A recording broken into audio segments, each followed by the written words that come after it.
Salah satu mufti Mesir, guru besar Syekh Ali Jum'ah, beliau mengarang kitab. Beliau di situ menulis, apa kata beliau?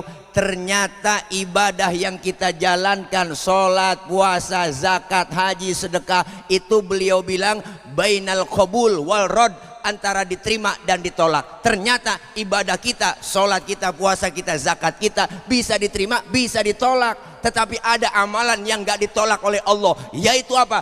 Membaca sholawat kepada baginda Nabi besar Muhammad sallallahu alaihi wasallam.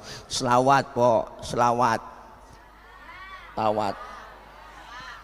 Nanti kita dikumpulin di padang mahsyar saat butuh pertolongan. Semua masing-masing kita bawa diri. Anak gak kenal orang tua gak kenal anak, bini gak kenal laki, sudahan laki di sono gak kenal bini po. Masing-masing bawa diri bang. Matahari sejengkal di pala, matahari sejengkal di pala.